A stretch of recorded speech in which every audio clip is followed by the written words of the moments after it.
윤석열 대통령이 군벌 충돌로 유혈 사태가 벌어진 북아프리카 수단에 군 수송기에 이어서 청해부대 급파를 지시했습니다. 현지 한국인 28명은 우리 대사관에 모여서 탈출을 기다리고 있는데요. 여러 가지 관련 내용들 짚어보겠습니다. 오늘 양옥 아산정책연구원 연구위원 나와 계십니다. 어서 오시죠. 예, 안녕하십니까. 일단 이게 어떻게 된 건지 현지 상황은 어떤지 좀 말씀을 듣고 얘기를 나눠보도록 하겠습니다. 또 일단은 뭐 아주 대략적으로 말씀드리면은 이제 정부 군과 그다음에 사실은 이제 이전 2021년 쿠데타에 같이 참여를 했던 네. 군벌 세력인 신속 지원군 이 양측이 이제 서로 교전이 일어난 상황입니다. 4월 15일에 이제 충돌이 일어나서요.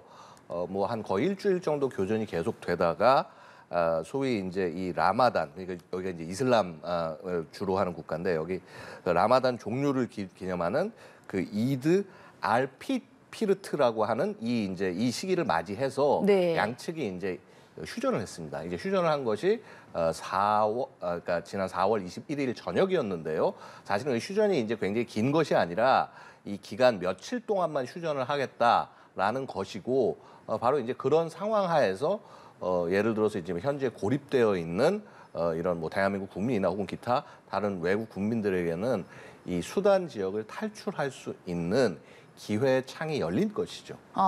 그러면 지금도 일단 휴전인 상태라는 말씀이신 것 같은데 예.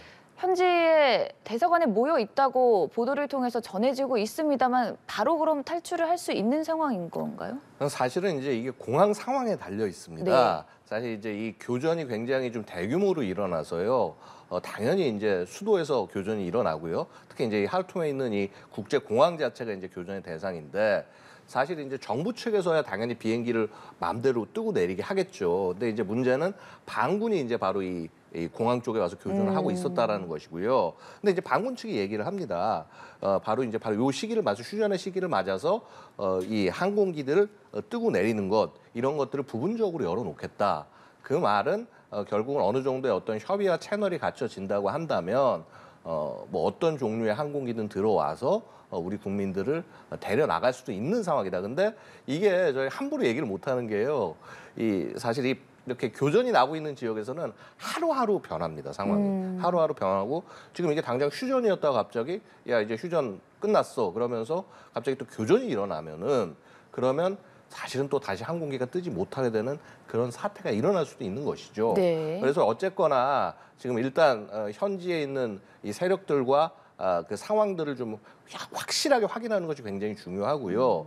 그래서 바로 그런 지금 뭐 기회창이 열렸다고 하지만 이것이 확실한 부분이 좀 확인이 필요하기 때문에 일단은 우리의 그 구출할 수 있는 항공기와 병력을 인근 국가인 지부티에 지금 이제 네. 배치시켜 놓고 그 다음에 이제 상황에 따라서 딱 이제 확인이 됐다라고 하면 들어가서 이제 거기 있는 교민들. 그다음에 사실은 이제 대사관 철수도 얘기가 나오고 있는데 네. 그 인원들도 같이 빼어 나올 수 있는 거죠. 상황을 기다렸다가 적절한 시기 때 빠르게 탈출을 도모한다 이런 말씀이신 것 같은데 사실 보도를 통해 보면 사상자 수가 상당하거든요. 이 상황이 어느 정도로 좀 심각한 건지를 말씀을 해주시면 좋을 것 같습니다. 뭐 일단은 누적 사망자가 한 400명 넘었다 그러고 한 3,500명 정도 부상자가 발생을 했다라고 하는데요. 사실은 그것 이상의 더 기본적인 문제가 있습니다. 원래 수단이라는 나라 자체가 네. 굉장히 오랜 기간 내전을 좀 겪어왔고요. 그래서 사실 쿠데타 경험도 엄청납니다. 역사상 이제 이 나라가 1951년 생긴 다음에 쿠데타 13번 일어났는데 그중에서 6번이 성공을 했고요.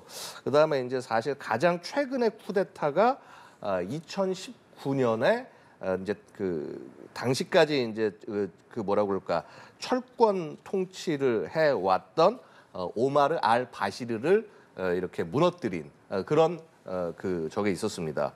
그러고 난 다음에 이제 소위 과도 정부가 구성이 돼서 2023년을 목표로 해서 그렇게 해서 이제 다시 총선을 하겠다라고 했는데 사실 이 정부에 대해서 또 군부가 못 믿으니까 2021년에 또 쿠데타가 난 거예요. 그래서 바로 이 쿠데타를 일으켰던 지금 그 세력이 당연히 군부와 그다음에 지금 이 교전을 일으키는 이 RSF 이 신속 지원군 바로 이 두 세력이 주축이 돼서 네. 이 2021년 쿠데타를 일으켰고요.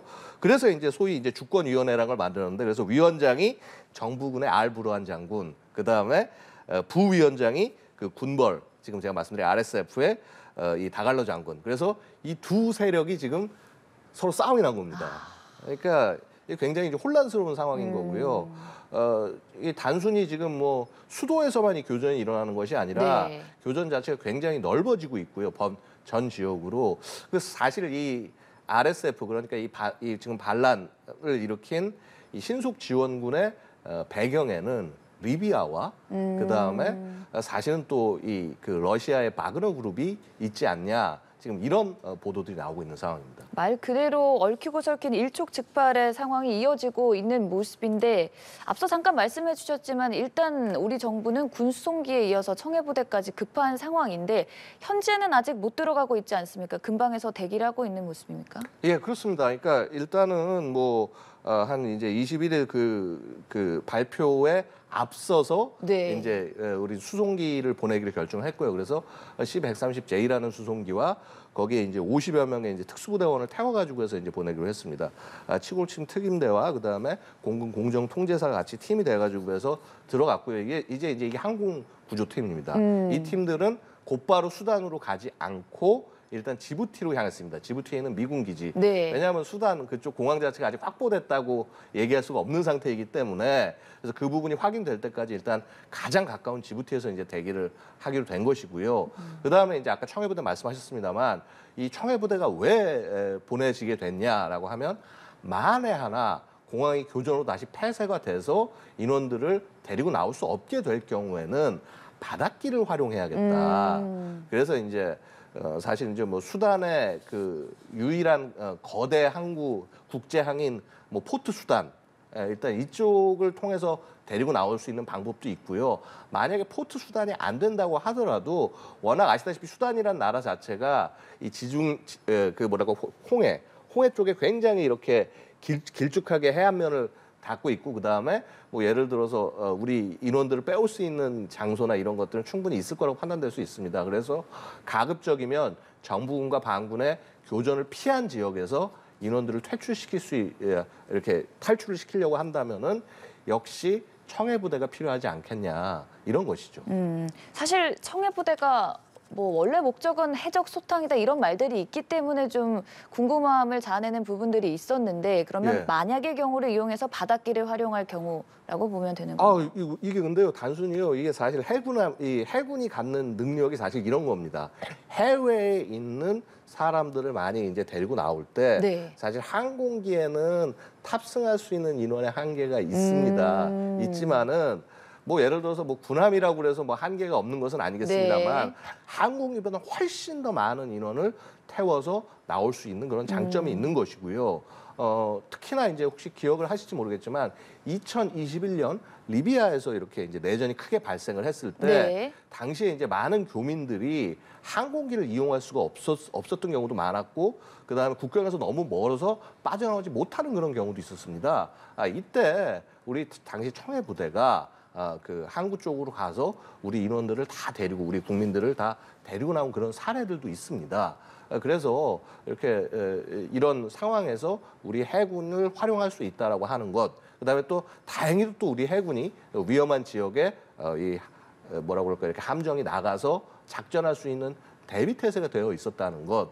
이것은 결국은 이게 대한민국이 그만큼의 어떤 국방력, 군사력을 뭐 이렇게 국민들 전 세계에 나와 있는 국민들을 지키기 위해서 활용할 수 있구나 이런 것으로 이해하시면 되겠습니다. 그러니까 지금 뭐 하늘길, 바닷길 전방위적으로 우리나라는 대비 태세를 갖추고 있는 상황이고 이제 그럼 내전이 좀 소강 상태가 될 때까지 기다렸다가 무사히 탈출하는 일만 남은 겁니까?